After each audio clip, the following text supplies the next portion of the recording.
Last episode में हमने देखा था हाइंशन ने सुपर बीस्ट सुनहरे शेर का शिकार किया था, जिससे हाइंशन को एक बीस्ट सोल मिली थी। ये बीस्ट सोल सवारी थी। इसकी स्पीड बहुत ज़्यादा थी एंड इसका साइज बढ़ाया या कम किया भी जा सकता था।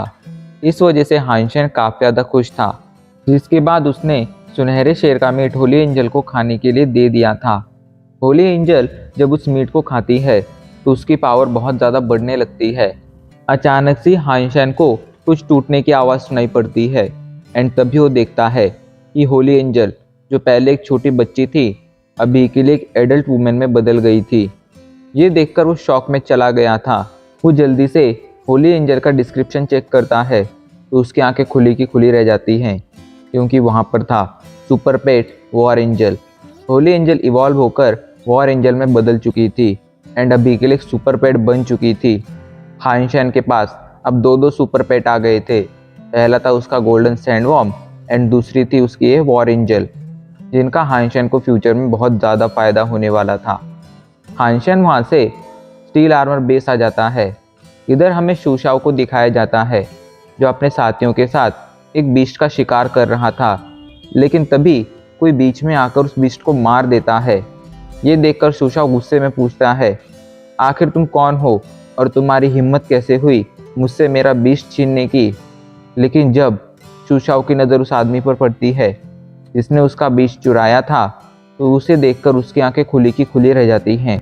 वो शौक के साथ कहता है, कॉइन, आखिर तुम यहाँ पर क्या कर रहे हो? मुझे तो लगा था कि तुम इवॉल्व होकर एडवांस डेमन वर्ल्ड में चले गए होगे, तो आखिर तुम यहाँ पर क्या कर रहे हो? तो इस पर कॉइन कहता है, मैं अभी तक इवॉल्व नहीं हुआ हूँ, लेकिन बहुत जल्द होने वाला हूँ। इस वजह से मैं अपने इन 20 सोल का ऑक्शन रखना चाहता हूँ।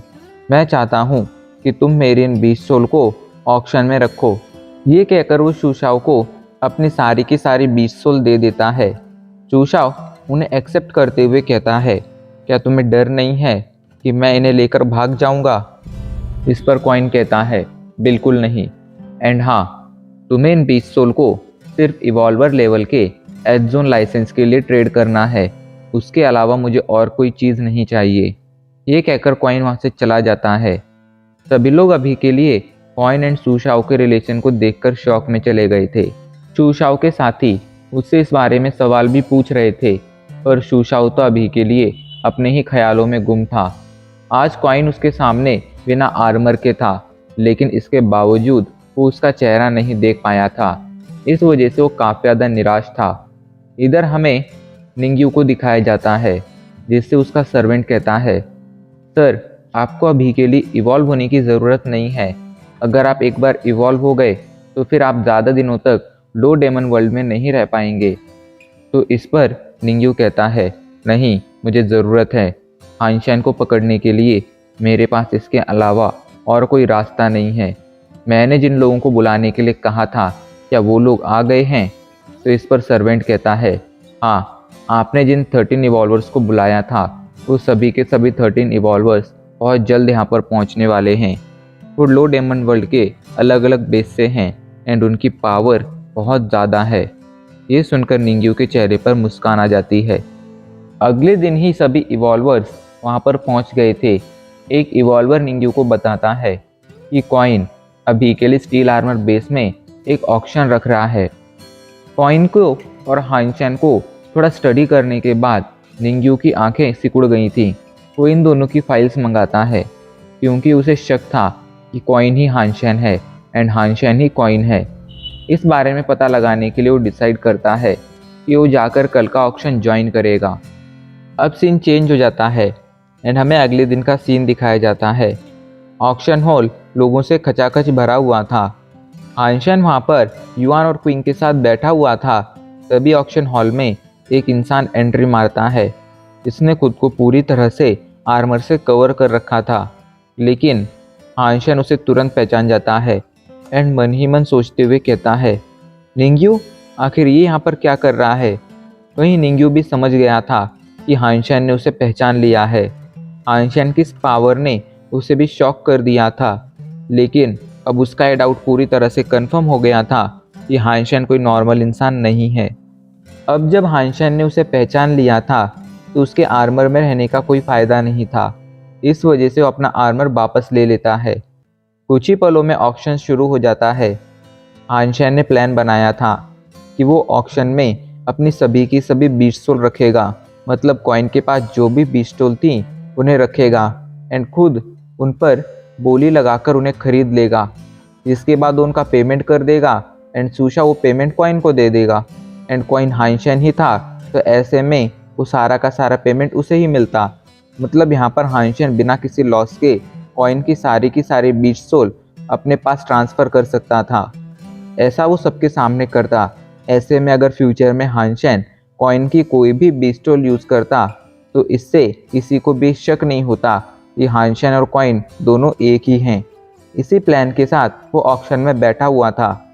जल्दी से शूशाओ पहले 20 सोल की बोली की शुरुआत करता है। वो बताता है कि ये कॉइन का गोल्डन आर्मर है। हानशेन उसके लिए बोली लगाने ही वाला था, लेकिन तभी अचानक से क्विंग इस आर्मर के लिए 8 एस जोन लाइसेंस की बोली लगा देता है। इसने तो हानशेन को भी शॉक कर दिया था। क्विंग उसका दोस्त था, इसलिए हानशेन उसे समझाते हुए कहता है, क्विंग ये आर्मर इतना ज़्यादा कीमती नहीं है, तुम्हें इतने सारे एस जोन लाइसेंस दांव पर लगाने की ज़रूरत नहीं है। तो इस पर क्विंग कहता है, आखिर कैसे नहीं है, ये कॉइन का सिग्नेचर आइटम है, ऐसे में मुझे ये किसी भी तरह खरीदना ही है। हानशेन को लगा था कि आर्मर की ये हाईएस्ट बोली होगी, लेकिन तभी अचानक से हायून उठता है एंड इस आर्मर के लिए 10 एस जोन लाइसेंस की बोली लगा देता है। ये देखकर हानशेन किसी तरह अपने आप को संभाल पाता है। उसने पहले तो सोचा था कि उस आर्मर को खरीद लेगा, लेकिन अब उसकी इतनी ज़्यादा कीमत देखकर वो डिसाइड करता है कि वो इस आर्मर को गिव अप कर देगा। चूशाओ ऑक्शन में कॉइन की दूसरी 20 सोल रखता है। ये 20 सोल वही थी जिसे यूज़ करने के बाद कॉइन आधा इंसान और आधा बुल बीस्ट में बदल जाया करता था। हानशेन उसके लिए बोली लगाने ही वाला था, लेकिन तभी हायून दोबारा से उसके लिए बोली लगाता है एंड इस बार उसने 15 एस जोन लाइसेंस की बोली लगाई थी। हानशेन फिर से किसी तरह खुद को संभालता है एंड इस 20 सोल को भी गिव अप कर देता है। अब शूशाओ ऑक्शन के लिए तीसरी 20 सोल रखता है। ये कॉइन की पेट 20 सोल मियाउथ थी। हानशेन को लगा था कि कोई भी इसके लिए बोली नहीं लगाएगा। इधर हायून से क्विंग कहता है, तुमने पहले ही कॉइन की 2 20 सोल खरीद ली हैं, अब इस एक 20 सोल को तो हमें खरीदने दो। इस पर हायून हंसते हुए कहता है, अगर तुम्हें इसे खरीदना है तो तुम बोली लगा सकते हो, जिसके पास जितने ज़्यादा एस जोन लाइसेंस होंगे वो बोली जीतेगा। मैं यहाँ पर तुम्हें कोई भी चांस नहीं देने वाला हूँ।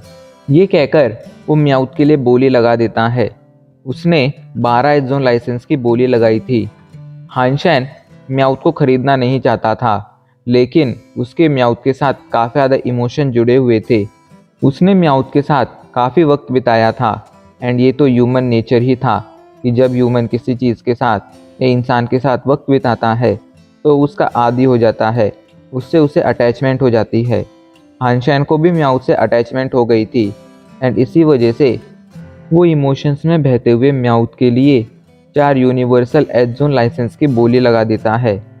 इधर ये देखकर जल्दी से हायून 20 एस जोन लाइसेंस की बोली लगा देता है, जो इवॉल्वर लेवल के थे। चूशाओ अभी के लिए सोच में पड़ गया था कि उसे 4 यूनिवर्सल एस जोन लाइसेंस लेने चाहिए या 20 इवॉल्वर लेवल के एस जोन लाइसेंस, क्योंकि दोनों की ही कीमत लगभग सेम ही थी। लेकिन तभी वहाँ पर कॉइन आ जाता है एंड कहता है, मैं यूनिवर्सल लाइसेंस प्रीफर करूँगा। ये कहकर कॉइन वहाँ से चला भी जाता है। इधर शूशाओ कहता है, जब कॉइन ही कहा है कि वो यूनिवर्सल लाइसेंस लेगा, तो ऐसे में ये बोली हानशेन ने जीती है। काफ़ी लोग कॉइन से बात करना चाहते थे, लेकिन वो कॉइन से बात नहीं कर पाते हैं क्योंकि कॉइन तुरंत वहाँ से चला गया था। इधर निंग्यू के लोग कहते हैं, कॉइन भी यहाँ पर है एंड हानशेन भी यहाँ पर है, क्या इसका मतलब वो दोनों सेम नहीं हैं? पर अभी के लिए निंग्यू के चेहरे पर एक अजीब सी मुस्कान थी। पता नहीं वो मन ही मन क्या सोच रहा था, लेकिन वो सामने से कुछ नहीं कहता है। हानशेन को अभी के लिए बोली जीतने के लिए कॉइन को सबके सामने लाना पड़ा था। वो कॉइन कोई और नहीं बल्कि हानशेन की सब्स्टिट्यूट टाइप 20 सोल थी। हानशेन ये बोली जीत गया था ऐसे ही ऑक्शन जारी रहता है एंड फाइनली जब कुछ देर बाद ये ऑक्शन खत्म हो जाता है तो सभी लोग ऑक्शन हॉल से बाहर जाने लगते हैं। रास्ते में क्वीन कहता है, अगर हमें हाई फैमिली का डर नहीं होता तो इस ऑक्शन में मैं और ज़्यादा बोलियां लगाकर ज़रूर कॉइन की कोई ना कोई 20 सोल तो खरीद ही लेता। अभी वो लोग आपस में बातें करते हुए आगे बढ़ ही रहे थे, लेकिन तभी अचानक से कुछ लोग कहीं से आकर उन लोगों को चारों तरफ से घेर लेते हैं। इस पर वो लोग गुस्से में कहते हैं, आखिर तुम लोग कौन हो और ये सब क्यों कर रहे हो? क्या तुम लोग मरना चाहते हो? तभी निंग्यू आगे आता है एंड कहता है, क्विंग युआन, ये मेरा और हानचैन का पर्सनल मैटर है। तुम लोगों को इस मैटर में नहीं पड़ना चाहिए एंड मैं तुम लोगों से रिक्वेस्ट करता हूँ कि प्लीज़ चुपचाप पीछे हट जाओ। निंग्यू को वहाँ पर देखकर अभी के लिए क्विंग और युआन शॉक में चले गए थे। वो पूछते हैं, आखिर हानचैन और तुम्हारा पर्सनल मैटर क्या है? आखिर किस तरह हानचैन ने तुम्हें प्रोवोक किया है? तो इस पर निंग्यू कहता है, उसने मेरा एक स्केटबर्ड रैंक का बीस्ट चुराया है। तो क्विंग कहता है, इसमें कोई बड़ी बात नहीं है, अगर तुम चाहो तो हम तुम्हें उस बीस्ट के लिए पे कर सकते हैं, बस तुम हानचैन को यहाँ से जाने दो एंड उसके साथ अपनी जो भी दुश्मनी है उसे ख़त्म कर दो। तो निंग्यू कहता है, तुम इसे जितना आसान समझ रहे हो ये उतना आसान नहीं है। अभी के लिए तुम लोगों को इस मैटर में नहीं पड़ना चाहिए। हानचैन भी उन सभी लोगों को ऑब्जर्व कर रहा था जो निंग्यू के साथ आए थे। वो समझ गया था कि ये 13 के 13 लोग इवॉल्वर्स हैं। ऐसे में अगर युआन, क्विंग, इनको तो छोड़ो, स्टील आर्मर बेस में मौजूद सभी लोग साथ में भी आ जाएं तो इनका कुछ नहीं बिगाड़ सकते हैं। इसलिए वो क्विंग और युआन को पीछे हटने के लिए कहता है एंड कहता है, निंग्यू मैं तुम्हारे साथ आऊँगा। ये कहकर वो निंग्यू के साथ जाने लगता है। युआन और क्विंग उसे रोकने की कोशिश करते हैं, लेकिन हानचैन उन्हें मुसीबत में नहीं डालना चाहता था, इस वजह से वो नहीं रुकता है। स्टील आर्मर बेस से दूर आते ही निंग्यू और उसके साथी हानचैन को चेन्स में जकड़ लेते हैं। निंग्यू मुस्कुराते हुए कहता है, तुमने अपने सभी दोस्तों को वहाँ से भेज दिया एंड चुपचाप मेरे साथ आ गए। क्या तुम्हें इस बात का डर नहीं है कि मैं तुम्हें मार दूंगा? तो इस पर हानचैन मुस्कुराते हुए कहता है, बिल्कुल भी नहीं, कम से कम तब तक तो नहीं जब तक तुम्हें अपने सवालों के जवाब नहीं मिल जाते हैं। हानचैन को इस बात का पूरा कॉन्फिडेंस था कि ये सभी लोग साथ में मिलकर भी उस अकेले को नहीं मार पाएंगे, क्योंकि हानचैन के पास अभी के लिए दो सुपर पेट थे। हानचैन चाहता तो इन सभी को यहीं पर एक झटके में मार सकता था। वो शांत अभी तक इसी वजह से था क्योंकि वो जानना चाहता था कि आखिर निंग्यू के पास सीक्रेट 7 एंड उसके ग्रैंडफादर हानजिंग के बारे में क्या क्या इन्फॉर्मेशन है एंड उसकी फैमिली एंड निंग फैमिली के बीच में क्या कनेक्शन है। निंग्यू हानचैन से कहता है, तुम चुपचाप अपना खंजर मुझे दे दो एंड मैं तुम्हें यहाँ से जिंदा जाने दूंगा। तो इस पर हानचैन हंसते हुए कहता है, क्या तुम्हें लगता है मैं एक बेवकूफ़ हूँ? मैं अच्छी तरह से जानता हूँ कि अगर मैंने अपना खंजर तुम्हें दे दिया तो तुम मुझे ज़िंदा नहीं छोड़ोगे। लेकिन उसकी इन बातों ने अभी के लिए निंग्यू के साथ मौजूद इवॉल्वर्स को गुस्सा दिला दिया था। एक इवॉल्वर हानचैन को ज़ोरदार पंच मारता है जिससे हानचैन की नाक से खून आने लगता है, लेकिन फिर भी वो खंजर देने के लिए तैयार नहीं होता है। ये देखकर निंग्यू कहता है, इसे नंबर 107 पर लेकर चलो। वो लोग उसे नंबर 107 पर लेकर जाने लगते हैं। वहीं हानचैन रास्ते में उन लोगों से कई बार पूछता है कि आखिर वो जगह कौन सी है एंड जब वो लोग वहाँ पर पहुँचते हैं तो हानचैन थोड़ा शॉक हो जाता है। वो अभी के लिए रॉकी वैली में आए थे एंड यहीं पर वो नंबर 107 था। वहाँ पहुँचने के बाद निंग्यू कहता है, हानचैन अभी के लिए तुम्हारे पास 2 ऑप्शन हैं। पहला ऑप्शन कि तुम मुझे तुम्हारा खंजर दे दो एंड दूसरा ऑप्शन चुपचाप इस रॉकी वैली के अंदर जाओ। इसके अंदर एक बहुत ही पावरफुल बीस्ट है, जब तुम इसके अंदर जाओगे तो वो तुम्हें मौत के घाट उतार देगा। तो इस पर हानचैन कहता है, ना ही मैं इस रॉकी वैली के अंदर जाऊंगा एंड ना ही मैं तुम्हें अपना खंजर दूंगा, तुम मुझे कोई तीसरा ऑप्शन दो। इस पर वो लोग हंसने लगते हैं एंड हंसते हुए कहते हैं, तीसरा ऑप्शन ये है कि तुम हम सबको मार दो एंड अपनी जान बचाकर यहाँ से चले जाओ। तो इस पर हानचैन हंसते हुए कहता है, ठीक है, मैं तीसरा ऑप्शन चुनता हूँ। एंड ये कहकर वो ज़ोरदार तरीके से अपनी बॉडी मूव करने लगता है। वो कुछ झटके देता है एंड कुछ ही झटकों में वो चेन्स जिन्होंने उसे जकड़ रखा था वो टुकड़ों में टूट जाती हैं। ये देखकर वो सभी लोग केयरफुल हो जाते हैं एंड कहते हैं जल्दी से मिस्टर निंग्यू को प्रोटेक्ट करो। एंड ये कहकर वो सभी जाकर हानशेन से फाइट करने लगते हैं। एंड अब इसी के साथ हमारा ये एपिसोड आज यहीं पर ख़त्म हो जाता है।